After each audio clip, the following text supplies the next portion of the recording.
함께 나눌 말씀은 레위기 11장 1절에서 8절, 44절, 45절입니다. 자리에서 일어나셔서 한 절씩 교독하겠습니다.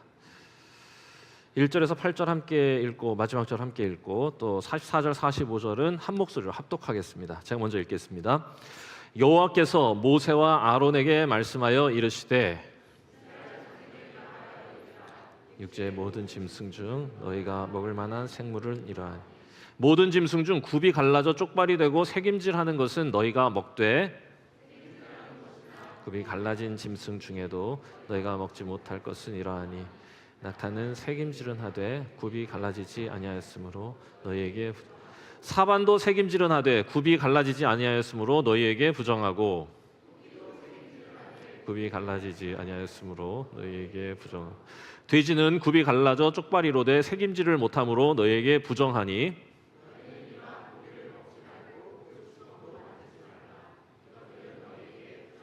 자, 함께 읽습니다. 시작. 나는 여호와 너희의 하나님이라. 내가 거룩하니 너희도 몸을 구별하여 거룩하게 하고 땅에 기는 길짐승으로 말미암아 스스로 더럽히지 말라. 나는 너희의 하나님이 되려고 너희를 애굽 땅에서 인도하여 낸 여호와라. 내가 거룩하니 너희도 거룩할지어다. 이는 살아계신 하나님의 말씀입니다. 아멘. 2012년에 청년들하고 같이 이스라엘의 성지순례를 갔었습니다. 그때 그 이스라엘 시내를 돌아다니다가 햄버거를 먹으려 하던 순간 그 동네 아줌마가 와서 소리를 지르며 소란을 일으켰던 적이 있어요. 이유는 뭐였냐 하면 우리가 햄버거를 받아온 탁자 위에 쉐이크가 있었다는 이유입니다. 그러니까 당황스럽죠. 쉐이크를 탁자 위에 올려놓고 햄버거를 그 탁자 위에 내려놓으려고 하는 순간 아주머니가 오셔가지고는 알아듣지 못할 이스라엘 히브리 말로 막 이러시면서 이걸 쳐버리는 겁니다. 나중에 알게 됐는데 그게 뭐였냐? 소고기하고 우유를 같이 먹으면 안 된답니다. 성경에 보면 염소 새끼를 그 어미의 젖과 함께 삶지 말라라는 구절이 있어요. 그래가지고 이게 근거가 돼서 소와 우유, 염소와 염소젖, 양과 양우유 이거는 안 되는 거야. 그래서 우유 쉐이크가 우유고 햄버거가 소잖아요. 그러니까 이게 같이 안 된다 이거야.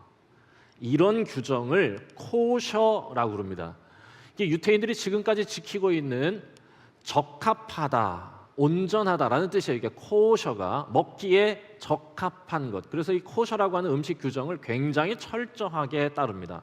이거 얼마나 철저하게 따르는지 일반 서구 사회에서는 코셔 마크가 찍힌 음식을 매우 깨끗하고 정갈한 음식으로 인식을 해서 유태인들이 아니어도 코셔 마크를 신뢰하고 구입할 정도라고 합니다.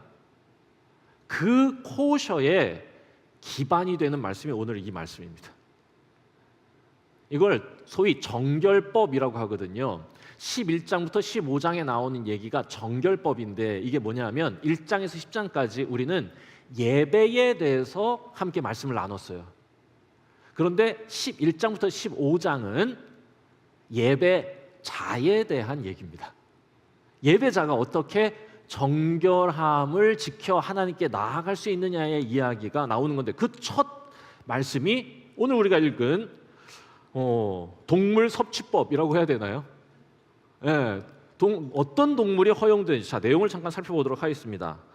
자 정리해서 제가 인터넷 뒤지다가 좋은 사진을 갖고 왔어요. 자 2절에서 8절입니다. 먹을 수 있는 건 굽이 갈라져 쪽발이 되고 새김질하는 거 소, 양, 염소입니다. 그렇죠? 소, 양, 염소 이거 먹을 수 있어요? 그리고 저희 보니까 이거 뭐죠? 사슴 가능합니다. 먹을 수 없는 것 있어요. 둘 중 하나만 되는 겁니다. 쪽발인데 다리는 이렇게 갈라졌는데 새김질을 안 해. 뭐 있죠? 돼지입니다. 그렇죠? 돼지 안 된다. 네, 돼지 안 돼. 그리고 또 낙타는 새김질은 하는데 발이 둥그러. 이게 안 돼. 말은 안 갈라져서 안 돼 이거. 그러니까 제주도 가서 말고기 그런 거 드시면 안 되는 거야. 이게 금지된 음식입니다. 그냥 안 되는 겁니다. 그거. 자 물고기 먹을 수 있는 거 지느러미와 비늘이 있는 겁니다. 그러니까 지느러미가 있고 꼭 비늘이 있어야 돼. 돔 괜찮아. 돔 괜찮. 광어 안 됩니다. 아쉬워. 참치, 고등어 안 돼. 갑각류, 해조류 안 돼. 슬픕니다. 새 먹을 수 있는 거 뭐냐? 먹을 수 있는 건 먹을 수 없다고 규정된 새 이외의 모든 새는 먹어도 돼. 닭 맛있습니다. 감사합니다, 하나님. 닭은 먹으라고 주신 거야, 우리 하나님께서. 닭, 꿩, 뭐 이런 거 괜찮습니다. 비둘기 우리 꼬치로 먹잖아요. 죄송합니다. 재밌으라고 한 건데 네, 재미없었어. 자, 먹지 말아야 될 게 쭉 나와요, 성경에 보면은. 그러니까 타조, 까마귀, 독수리, 솔개, 매, 올빼미 뭐 이런 거야. 가만 보니까 이거 약간 육식이야. 이건 안 된다. 곤충 먹을 수 있는 거, 메뚜기 뭐 이런 건데 뒤에 뛰는 다리가 있는 것들은 먹어도 된다는 거야. 네, 무슨 뭐 여치 이런 거 먹어도 돼. 자, 그런데 날개가 있고 네 발로 기어다니는 놈들은 안 된다. 잠자리, 매미 안 됩니다. 바퀴벌레 안 됩니다. 네, 먹고 싶지도 않아요. 자, 이런 건 안 된다. 여기까지가 이제 기준입니다. 일단 뭐 다른 것들은 오케이, 다 받아들일 수 있겠는데 돼지에서 걸립니다. 그리고 추가 사항으로 11장 뒷부분에 보면 이런 얘기들이 있어요. 먹을 수 없는 것들의 시체를 만지면 부정할 뿐만 아니라 그게 혹 닿은 그릇, 예를 들면 파충류 안 돼, 도마뱀 안 돼. 도마뱀이 천장을 지나가다가 거기서 갑자기 죽었어. 그러다가 거기서 죽으면 어떻게 돼? 바닥에 뚝 떨어질 거 아니야. 그 시체가 떨어지면서 그릇에 닿아. 그럼 그 그릇도 부정해지는 거야. 그래서 이건 반드시 정결례를 거치고 그 다음에 사용해야 돼. 만약에 내가 시체를 만졌어. 그러면 내 몸이 7일간 부정해져서 반드시 깨끗한 물 입고 그 다음에 예배를 드려야 된다. 뭐 이런 얘기들이 쭉 나오는데, 자, 궁금해집니다. 기준이 뭘까? 철저하게 갈라주셨어요. 이건 먹어도 되고 이건 먹으면 안 된다는 기준을 주셨는데, 자, 그러면 왜 소는 정결하고 돼지는 부정한 걸까? 이런 고민을 가지고 연구하신 분들이 계십니다. 감사드려요. 여러 관점에서 이를 해석하려고 했는데 전통적인 관점, 제일 왼쪽에 칼뱅, 장로교의 창시자시죠. 우리 존 칼뱅 목사님이 하나님의 주권적인 행위다. 다시 말로 하면 뭐냐? 묻지 마라. 너네들은 모른다. 하나님만이 아시는 거다. 하나님의 뜻을 헤아리려는 것은 자유지만 네가 찾은 기준이 뭐건 그건 답은 아니다. 그러니까 원천적으로 질문을 봉쇄하는 거죠. 자, 두 번째, 위생학적 관점을 제시하는 분이 웬함이라는 분입니다. 저분은 뭐라고 그러냐? 몸에 안 좋은 것들이라는 거예요. 그래서 가만히 보니까 정말로 그래. 2012년 메르스, 그 옮기는 게 뭐였죠? 낙타입니다. 그리고 2019년 코로나, 박쥐. 와, 소름. 하나님은 미리 아시고 이걸 다 구분해 주신 거야. 그리고 아까 맹금류들 막 매 이런 애들은 썩은 고기를 먹으니까 전염병을 이렇게 하는 숙주가 될 가능성이 높다. 그래서 이건 건강하게 살게 하시려는 하나님의 배려라는 겁니다. 일리가 있어 보이지만 가만히 들여다보면 당나귀, 말, 토끼 등은 이해가 안 됩니다. 그러니까 이게 온전한 대답은 아니에요.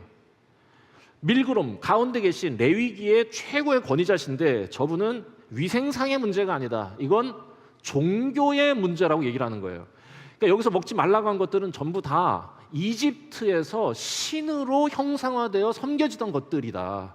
그러니까 그것은 먹지 말고 그것으로 너희의 믿음을 훼손시키지 말고 온전하고 깨끗한 하나님께서 허락하신 것들만 먹어라 라는 뜻이죠. 그런데 이게 약간 애매합니다. 그런데 소를 괜찮다고 하잖아. 소도 이집트에서 신입니다. 게다가 가나안의 가장 대표적인 신이 뭐지? 바알. 바알 어떻게 생겼어요? 소입니다. 여기서 걸리는 거야. 마빈 해리스라고 사회학자예요. 저분은 성경학자는 아닌데 저분은 뭐라고 얘기하냐? 중동의 생존 환경에 필요한 것이기 때문에 돼지는 못 먹게 한 거라는 거예요. 이게 무슨 여기에 종교적인 이유가 있는 게 아니라 생존의 지혜를 종교 안에 담아 넣은 거다. 이 중동이라는 환경에서 돼지를 키우는 건 매우 어렵고 전염병의 우려도 있고 해서 고대인들은 돼지는 우리한테 안 되는 거구나라는 걸 깨닫고 이걸 종교라고 하는 이 제도 안에 넣어둔 거다. 정말 그럴까? 고대 문헌을 찾아보면 중동에 양과 염소보다 돼지가 더 많았다는 기록이 있습니다.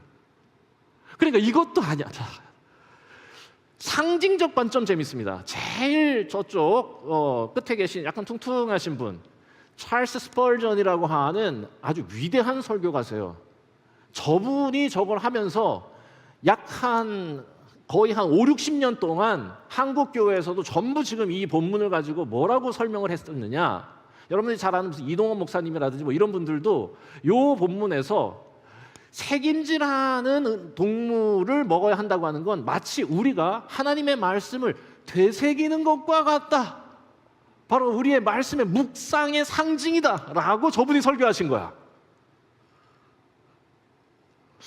약간 저는 또 이런 거에 약간 닭살돋아하는 스타일이거든요. 약간 이상하다. 약간 다분히 주관적이야. 이 근거가 분약한 거죠. 자, 하나님께서 어떤 기준으로 이 동물들을 나누신 것인지에 대해서는 여전히 통일된 의견은 없습니다. 그런데 솔직히 말씀드리면 그 기준이 그리 중요해 보이지는 않아요. 그 기준을 찾으려고 고민하고 묵상하고 탐구하고 의미를 부여하신 우리 선배님들에게 박수하도록 하겠습니다.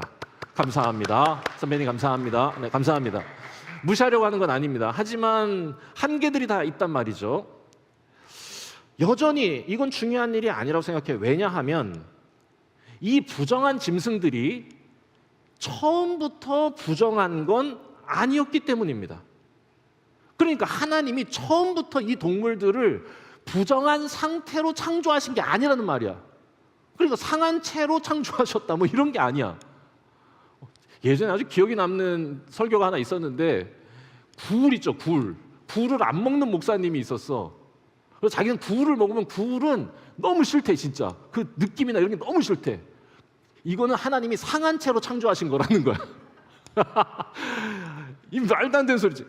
그냥 농담으로 한 건데 하나님이 처음에 이 동물들을 창조하시고요. 노아 홍수 이후에 노아에게 뭐라고 말씀하시냐? 창세기 9장 3절입니다. 모든 동물은 너희의 먹을 것이 될지라입니다.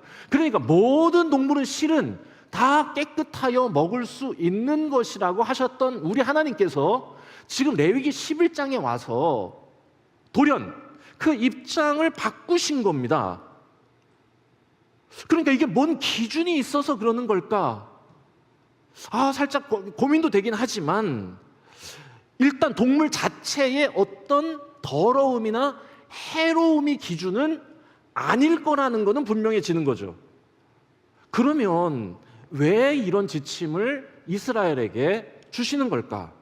11장의 끝에서 하나님의 의도를 엿볼 수 있습니다. 그러니까 이 지침을 통해 이스라엘에게 원하시는 것을 이렇게 들여다볼 수 있게 되는데 44절, 45절 한번 우리 목소리로 다시 한번 읽어보도록 하겠습니다. 자, 시작. 시작. 나는 여호와 너희의 하나님이라. 내가 거룩하니 너희도 몸을 구별하여 거룩하게 하고 땅에 기는 길짐승으로 말미암아 스스로 더럽히지 말라. 나는 너희의 하나님이 되려고 너희를 애굽 땅에서 인도하여 낸 여호와라. 내가 거룩하니 너희도 거룩할지어다. 아멘.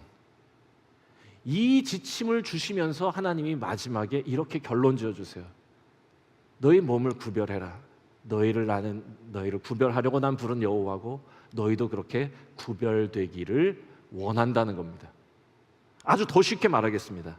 너희를 만민 중에서 구별하였으니 너희도 만 가지 동물 중에서 구별해서 먹으라는 겁니다. 그래서 뭐가 되라는 거야? 만민 중에 구별된 소수가 되는 것. 이게 하나님이 이스라엘에게 원하시는 것이라고 하나님이 지금 이렇게 말씀하시는 거예요. 그냥 소수가 되게 하시려는 것. 왜냐하면 이 소수를 통해 지금 하나님이 뭘 하시려는 거냐? 하나님은 지금 이스라엘을 애굽에서 해방시키셔서 가나안으로 인도하시는 중이잖아요.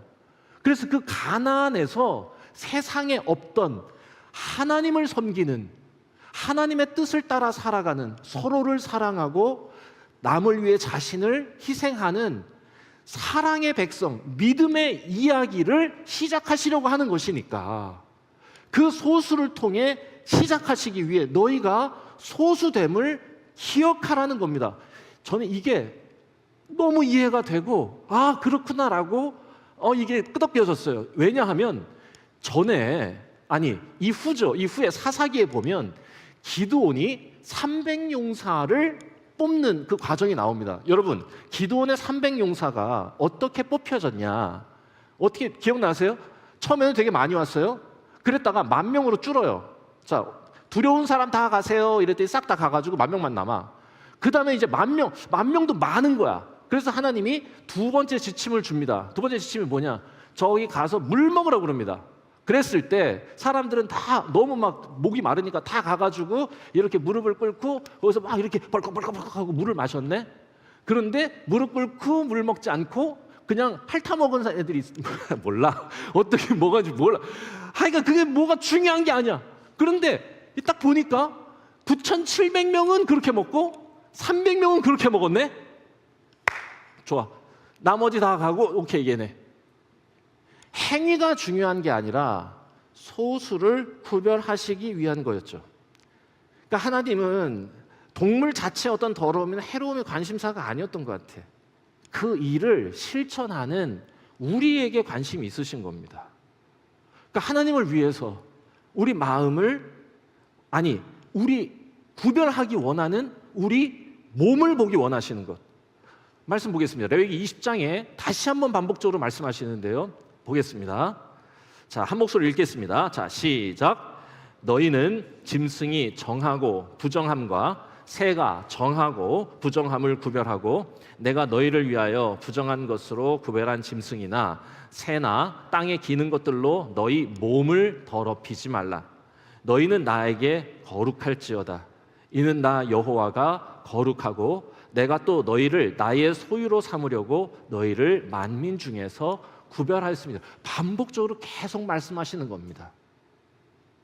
결국 이 구별된 행동을 하는 소수의 이스라엘, 그들을 보기 원하시는 거지. 그러니까 결국 레위기가 말하는 거룩은 뭐냐? 하나님을 위한 몸의 구별인 거예요. 그러니까 이게 자꾸 읽으면 읽을수록 우리는 마음의 성결을 얘기하는데 계속 레위기는 뭐라고 얘기하는 거냐? 마음과 정신의 어떤 것이 아니라 몸의 구별이고 하루 동안 우리가 무엇을 먹을까로 표현되는 삶의 변화가 그게 거룩이라고 얘기하는 겁니다. 마음만 변화되는 것, 마음만 온전한 것, 마음만 구별되는 걸 하나님이 원하지 않아. 몸도 구별되는 겁니다. 아니, 몸만 구별되는 것도 원하지 않아. 마음도 구별되는 걸 원하시는 거죠. 몸과 마음의 인테그러티요.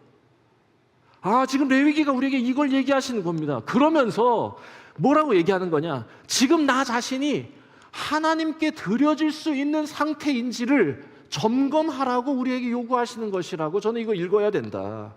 이게 정결법 안에 나오는 하나님이 담아 놓으신 주제입니다. 돼지가 문제가 있어서 먹지 말라는 게 아니에요. 돼지를 먹음으로 내가 먹지 않음으로 죄송합니다. 돼지를 먹지 않음으로 내가 누구인지를 증명하는 거. 그렇게 나를 구별하는 거. 하나님을 위해 먹기도 하고 하나님을 위해 먹지 않기도 하는 거. 이를 통해서 내 자신이 하나님께 드려질 수 있는, 하나님께 나아갈 수 있는 상태인지를 확인하고 점검하고 준비하는 거. 이게 너희들한테 필요하다. 그래서 본래 깨끗한 짐승들이었지만 하나님께서 지금 특별한 지침을 내리고 계시는 거야, 이스라엘에게. 왜 그러냐? 지금 가나안에 가서 믿음의 이야기를 시작해야 될 출발점이니까 그런 거야. 새로운 이야기를 시작할 소수의 구별된 거룩한 백성이 되기를 너희들이 스스로 바라고 소망하고 준비해야 된다라고 얘기하는 거죠. 그래서 바울이 이 정신을 로마서에서 이렇게 말합니다. 뭐라고 얘기하냐? 로마서 14장 6절에서 8절인데 우리 중에 자기를 위하여 먹는 자 없습니다. 우리는 다 주님의 것이지 않습니까? 먹는 사람도 먹지 않는 사람도 다 주를 위하여 하는 것입니다. 그러니까 하나님께 드려질 나를 준비하기 위해 먹는 거죠. 여러분, 다니엘이 채식만 하기로 결정한 이유가 여러분 뭐겠어요? 하나님께 내 자신이 드려지기를 준비하는 거였습니다. 채식이 더 거룩하기 때문에 채식을 먹는다고 한 게 아니에요. 내가 누구인지, 내가 하나님께 드려져야 하는 존재라는 걸 기억하기 위해 그렇게 했다 이거죠. 그러니까 이스라엘은 어떤 사람들이냐? 이것저것 먹는 사람이 아니라 하나님의 말씀을 따라 사는 자들. 이게 대단히 적용하기가 어려운데 자꾸 듣다 보면 적용이 되기 시작합니다. 채식이 더 거룩하고 소가 돼지보다 더 거룩한 게 아니라 하나님께 드려지기 위해 너 이스라엘 순종할 수 있겠느냐고 물으시는 것 같아요.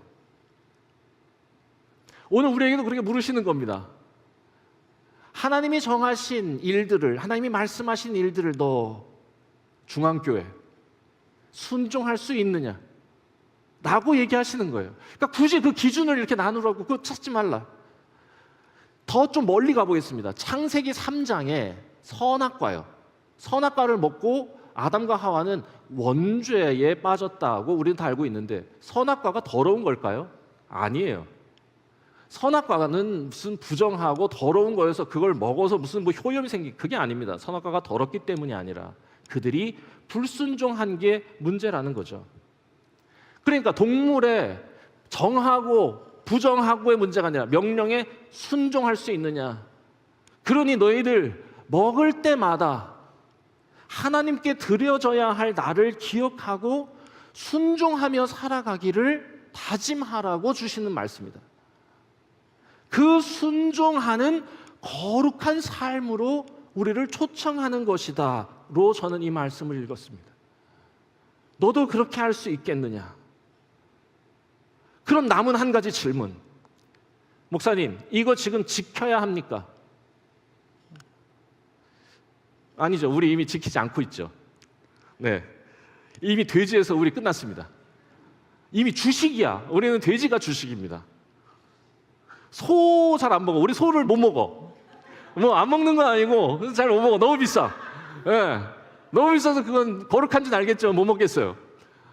돼지를 너무 우리 주식으로 먹어요. 야, 이거 어떻게 하면 좋을까? 그럼 우리 다 지금 순종하라고 하시는 하나님의 뜻에 지금 이거 다 위배되는 거냐?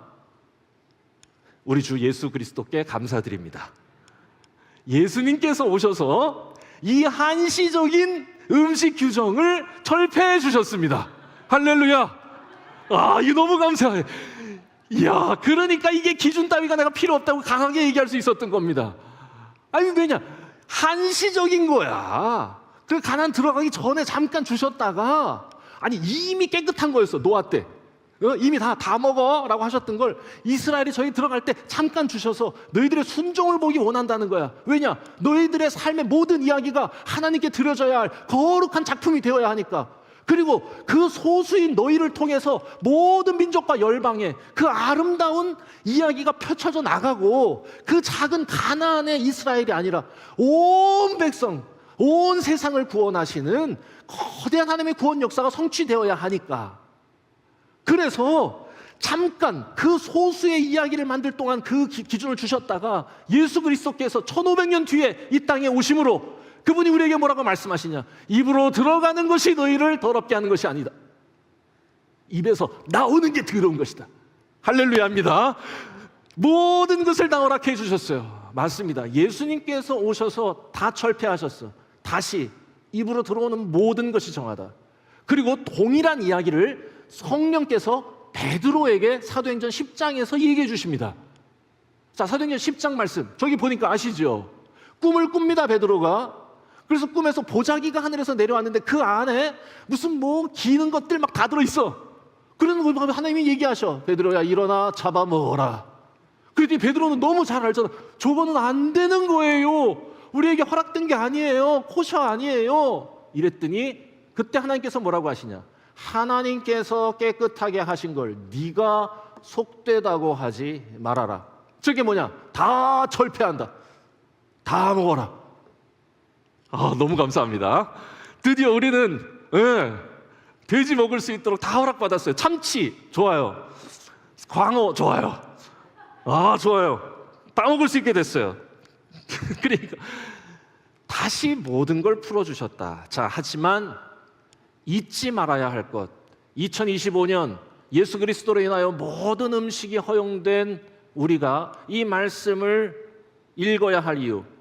지침은 수정됐지만 그 지침을 주시던 하나님의 기대가 사라진 건 아님을 우리가 붙드는 겁니다. 여전히 우리 하나님은 우리에게 동일하게 말씀하세요. 뭐라고 말씀하시냐. 그런즉 너희가 먹든지 마시든지 하나님의 영광을 위하여 하라. 너희가 먹는 것으로 너희가 하나님께 드려질 준비가 되는지를 확인하라는 거야. 네가 지금 먹고 있는 음식이 너 자신을 만들 텐데 그 너 자신이 하나님께 드려질 산 제사가 되는지 항상 질문하고 들여다보라는 겁니다. 로마서 12장 1절에서 2절. 그러므로 너희는 하나님이 기뻐하시는 산 제물로 너희 몸을 드리랍니다. 그래, 이 정신이 사라진 게 아니야. 레위기가 말하는 거룩의 정신, 몸의 거룩을 바울은 완벽하게 이해한 사람이야. 먹는 것, 마시는 것으로 너의 거룩을 드러내라는 거야. 그렇게 너의 몸을 하나님께 드리라고. 세상이 다 그런다고 따라가지 말아라. 세상이 다 먹는다고 아무거나 먹지 말아라. 먹든지 마시든지 하나님의 영광 기억하고 하나님의 뜻을 분별해서 네 자신이 하나님께 나아갈 수 있는 준비가 된 상태인지 늘 점검해라 이거죠. 뭘 먹든 여러분들 자유입니다. 다 허락해 주셨어요. 다 허락해 주셨습니다.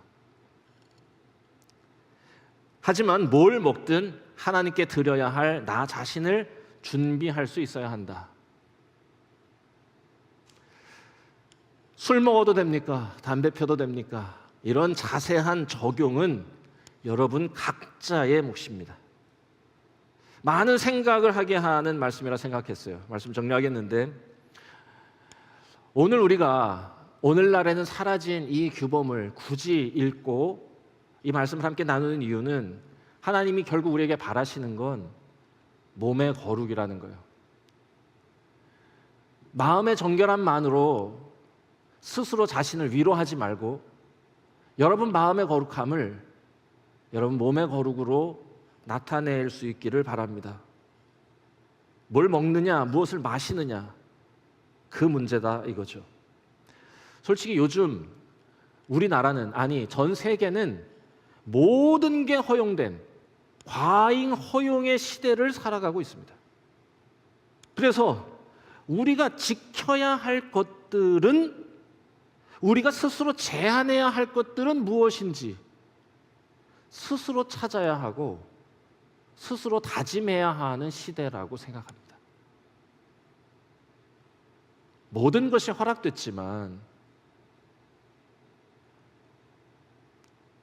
무엇이든 하는 것이 우리 자신이 하나님께 드려질 존재로 준비되는 것은 아니니까 그렇죠. 그래서 구체적인 내용을, 자, 이거 드시지 마세요, 이거 하지 마세요라고 제가 감히 제안 드리기보다 요즘 수련회를 다니면서 제가 배워온 찬양이 하나 있습니다. 이 찬양으로 오늘 설교를 마무리하려고 그래요. 하나님은 나의 왕이십니다. 주님이 나의 왕이십니다 라고 하는 찬양이에요. 너무 간단해요. 근데 이 찬양을 부르면서 느꼈어요. 주님이 나의 왕 되심이 분명하게 내가 고백되어지면, 내 삶에 주님이 왕이심이 고백되어지면 우리가 무엇을 해야 할지, 우리가 무엇을 하지 말아야 할지 선명해질 수 있겠다 생각합니다. 자, 이 시간에 함께 이 찬양을 부르면서 주님이 내 삶의 왕이 되십니다. 왕 되신 주님께 내 자신이 온전히 드려지기를 원합니다. 저의 삶이 온전히 준비되기를 원합니다. 하나님, 저에게 오셔서 제 마음을 만져주시고 빚어주셔서 해야 할 일, 하지 말아야 할 일 깨닫게 하시고 뜻을 정하게 하시고 실천할 수 있게 해주십시오 라고 기도하겠습니다.